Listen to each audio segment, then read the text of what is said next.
Ils avaient expérimenté une incantation, et la présence leur répondit « Tu ne peux réclamer ce que tu as appelé toi-même ». Joseph, installé à même le sol, gardait son vieux portable sur les genoux. Paul s'affaissait sur un matelas en mousse. Ibrahim, dos au mur, fixait l'écran sans souffler mot. Bras croisés, Joseph montrait quelque chose à ses compagnons. « Regardez ce site, ce n'est pas du pipeau. Un gars sur Telegram m'assure que, si tu sacrifies un lien de sang ou de chair, l'argent arrive en 7 jours. » Un lien de sang ou de chair, répéta Paul, un rire nerveux au bord des lèvres. Qui sacrifier? Un petit cousin qu'on ne peut pas encadrer? Pas forcément une personne, répliqua Joseph. Ça peut être un symbole, un objet ou même un souvenir qui t'attache à l'ancien monde. Muet jusqu'ici, Ibrahim sortit de sa poche un carnet noir fatigué, sans titre ni auteur, à couverture de cuir souple. J'ai mieux, je l'ai acheté à un marchand ambulant devant la grande mosquée, vendredi dernier.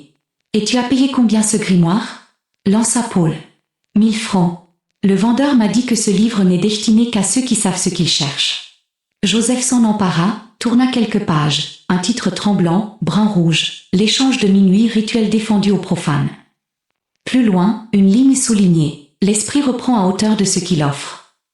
Un sourire affamé fendit son visage. Alors donnons-lui quelque chose et voyons ce qu'il rendra. Issu d'un foyer modeste, Joseph vivait sans père et avec une mère couturière restée au village. Dans le quartier, on disait qu'il devait réussir, bac mention bien, licence d'éco en poche. 3 ans après la fac, il vendait des coques de téléphone et piratait des comptes pour survivre. Sa colère grandissait, l'excellence ne paie pas, les concours sont joués d'avance, les stages ne nourrissent personne. Il voulait de l'argent, des égards, faire taire ceux qui répétaient « bats-toi ». Paul, fils d'agent municipal retraité et de vendeuse de beignets, avait grandi dans la rigueur et suivait toujours les autres, par peur d'être seul. Ibrahim, musulman discret et orphelin, partageait la maison familiale avec sa grande sœur Samira. Il parlait peu, souriait moins. Ils se jurèrent de se revoir une semaine plus tard, à 23h, chez Joseph, pour exécuter le rituel. Le soir convenu, chaque seconde compta. Ils avaient préparé 3 bols d'un liquide noirâtre, citron, charbon pilé, sang de pigeon, une corde tressée de 3 mèches de cheveux volées dans un salon, et 3 offrandes, un vieux collier d'argent de la mère de Joseph, une photo d'enfance de Paul avec son frère défunt, le portrait de Samira pour Ibrahim. Disposés en triangle parfait, bol devant leur propriétaire, corde au centre. Minuit pile, rappela Ibrahim. On ne rouvre les yeux qu'après 10 minutes, ajouta Joseph. Surtout pas avant, insista Paul. L'alarme vibrait déjà sur le téléphone de Joseph. Chacun alluma sa bougie blanche. Joseph lut les règles à voix feutrée. Mains sur les genoux, paumes ouvertes, yeux clos. Ne rien dire, ne rien bouger, ne rien voir. Si une bougie s'éteint ou si un bol bouge, on stoppe tout. Yeux fermés, leur souffle se filant. Un souffle traversa la pièce, bien que les fenêtres fussent closes.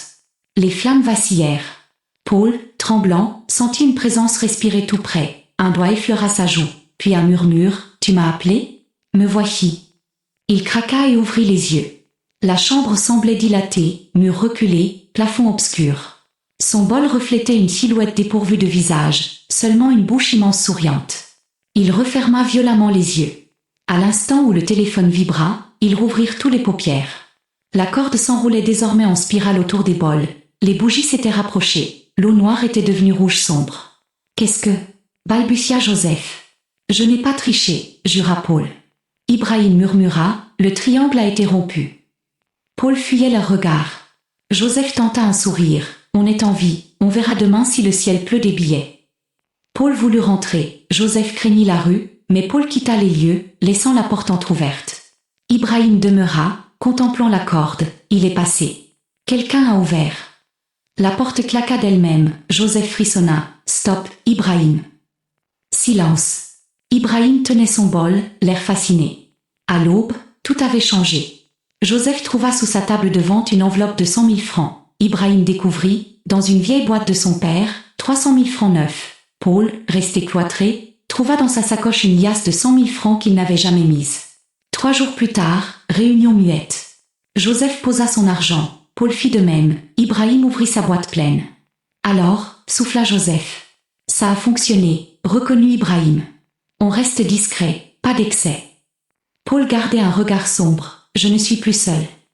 Les jours suivants, Paul devint parano. Porte verrouillée, carnet rempli de chiffres et de signes. Je suis doublé. Il pense quand je dors. Joseph, nouvelle basket et chemise propre, se persuadait que tout allait bien, jusqu'à ce que la corde, pourtant brûlée, réapparaisse dans son lit, palpitante, parfois nouée à son poignet, avec ce message: « Tu as pris ce qui n'était pas à toi ». Il ne dormait plus, guettant la corde qui semblait respirer. Ibrahim s'endormait dans son lit et se réveillait pieds nus dehors, sans souvenir. Un soir, Paul réunit ses amis. Il avoua: « J'ai ouvert les yeux. J'ai laissé entrer autre chose. » Ibrahim se figea. « C'est pour ça que je me retrouve ailleurs?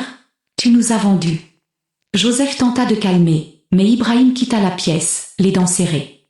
3 jours ensuite, Paul errait dans la rue. Le feu est glacé, le miroir dévore, la corde danse. Il disparut. Le soir suivant, Samira préparait le dîner. Ibrahim, comme guidé, prit un couteau et l'abattit dans son dos. Revenant à lui, il s'enfuit, terrifié. 5 jours passèrent. Joseph, cloîtré, ressassait tout. La corde réapparut sur sa chaise. Comme poussé, il la noua, monta dessus et se pendit. On le découvrit 2 jours plus tard. Ibrahim se rendit ensuite à la police, confessant rituel: « Argent, vide, ce n'est pas moi, c'est ce que nous avons réveillé. » Il écopa de la perpétuité. Quelques mois s'écoulèrent après la condamnation d'Ibrahim. Le quartier tenta d'oublier, mais l'histoire du « rituel des 3 » se transmit de bouche à oreille. On murmurait qu'un esprit rôdait encore, cherchant un 4e pactisan pour clore le cycle. Dans sa cellule, Ibrahim vivait des nuits agitées. Il entendait la corde frotter contre la pierre, bien qu'aucun objet n'existât dans la pièce exiguë. Lorsque les gardiens passaient, il le trouvait souvent assis, mains ouvertes sur les genoux, exactement comme lors du rituel. On le crut fou, on le laissa tranquille. Un soir d'orage, la prison sombra dans le noir. À travers les couloirs, certains prévenus jurèrent voir une lueur rouge serpenter, comme une flamme liquide glissant sous les portes. Dans la cellule d'Ibrahim, le gardien de ronde affirma avoir entendu 2 voix, l'une suppliante, l'autre sifflante. Au matin, on retrouva Ibrahim inerte, mais vivant, le regard vide. Sur le mur, écrit avec une substance sombre, un seul mot: encore. Pendant ce temps, le vieux carnet noir réapparut mystérieusement dans la chambre désormais scellée de Joseph. Les voisins affirmèrent n'avoir vu personne entrer. Une rumeur naquit: le livre chercherait un nouveau lecteur. Certains curieux tentèrent de forcer la porte, mais elle resta inexplicablement bloquée, comme soudée. Au marché, un jeune étudiant nommé Daniel entendit l'histoire. Fils unique, sans ressources, il rêvait d'argent rapide pour soigner sa mère malade. Un soir, il croisa un vendeur ambulant au sourire trop large qui lui proposa un petit manuel interdit, 1000 francs seulement. Daniel reconnut la description du carnet, malgré la peur, l'acheta. De retour chez lui, il l'ouvrit. À la première page, l'encre rouge semblait fraîche, l'échange de minuit rituel défendu. Mais, dessous, apparut une nouvelle ligne qui n'y figurait pas autrefois. Le cycle ne se ferme que lorsque le 4e accepte de donner ce qui lui est le plus cher. Le cœur de Daniel s'emballa. Il pensa à sa mère, à ses dettes, à sa vie suspendue. Il referma le carnet, tremblant. Dans le silence de sa chambre, il crut entendre un murmure familier. « Tu m'as appelé ?» Cette nuit-là, plusieurs bougies se consumèrent seules dans le quartier. Les chiens hurlèrent vers un ciel sans lune. Et, quelque part, une corde tressa du vide, attendant patiemment qu'une main nouvelle la saisisse. Daniel garda le carnet caché sous son oreiller pendant 3 jours. Il n'osait pas l'ouvrir, mais chaque nuit, des rêves étranges l'assaillaient. Une corde oscillait dans l'ombre, un liquide rouge tournoyait dans un bol, et une voix douce murmurait son prénom. Au 4e matin, il trouva le carnet déjà posé sur son bureau, grand ouvert. Les mots de la première page avaient changé. Le temps presse. Minuit approche. Daniel sentit la panique monter. Pourtant, la pensée de sa mère mourante le poussa à continuer. Il prit une profonde inspiration, lut la suite des instructions et rassembla les objets demandés. Un bol d'eau mélangé à du charbon pilé. Un ruban tissé avec ses propres cheveux. Le vieux pendentif fusé de sa mère, seul souvenir de sa jeunesse. À 23h50, il disposa le tout en triangle sur le sol de sa petite chambre. Il coupa l'électricité pour ne laisser briller qu'une unique bougie blanche. Ses mains tremblaient, mais il s'assit, paumes ouvertes, yeux fermés, comme le rituel l'exigeait. Quand l'horloge sonna minuit, un souffle glacé passa. La flamme vacilla, mais resta vive. Daniel récita les phrases inscrites en rouge. Ce qui est pris sera rendu, ce qui est donné sera gardé. Un silence profond suivit. Puis, dans l'obscurité derrière ses paupières, il sentit une présence.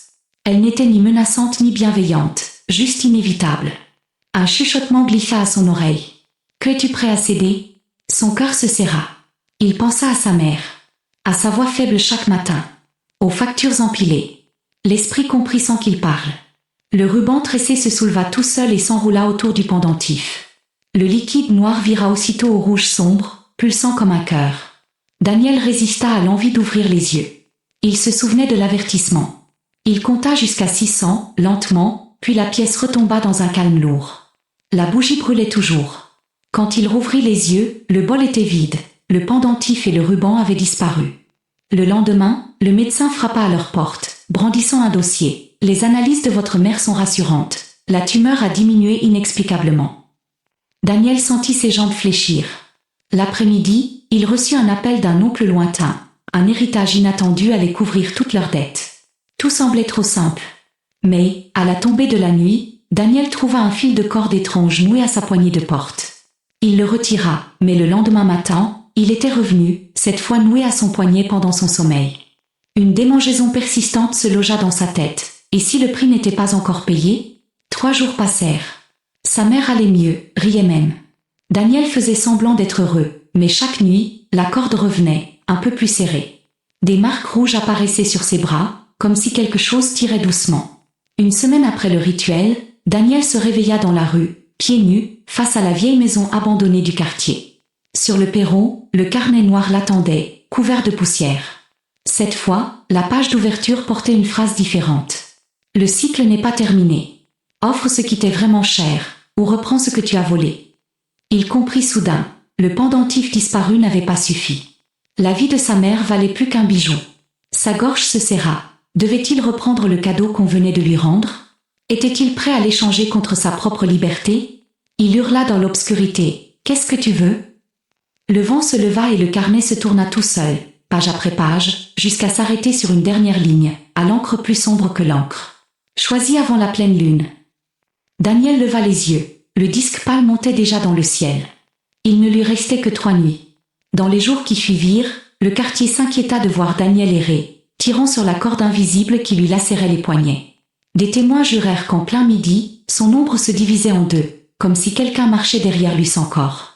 La rumeur se répandit. L'esprit du carnet cherchait à boucler le cycle en arrachant ce que Daniel aimait le plus. La veille de la pleine lune, Daniel s'assit au chevet de sa mère endormie. Il tenait le carnet fermé contre son cœur. Des larmes silencieuses coulaient. Pouvait-il vraiment rendre la vie qu'on venait de lui sauver? Devait-il offrir sa propre vie à la place? À minuit moins 1, il quitta la maison, tenant la corde comme une laisse. Ses pas le menèrent, sans qu'il sache comment, jusque devant la chambre murée de Joseph, là où tout avait commencé. La porte, qu'aucun voisin n'avait pu ouvrir, se déverrouilla à son approche. Sur le sol, la vieille corde des 3 amis et le pendentif de sa mère reposaient côte à côte. Daniel comprit, le cycle exigeait un échange équitable. Il posa doucement le carnet, et d'un geste tremblant, déposa sa propre montre, dernier souvenir de son père. Puis il s'agenouilla, ferma les yeux, récita une dernière prière. « Que ma vie paie la dette. Épargne-la. » Le silence l'enveloppa. Un souffle glacé passa. Quand Daniel rouvrit les yeux, la corde avait disparu. Le pendentif aussi. La pièce était vide. Il sentit une brûlure douce sur son poignet. La marque rouge s'effaçait peu à peu. Il rentra chez lui à l'aube. Sa mère dormait paisiblement, respirant fort comme après un long rire. Le carnet noir ne réapparut jamais. Écrivez-nous d'où vous écoutez l'histoire afin que nous puissions vous proposer la partie 2 de l'histoire.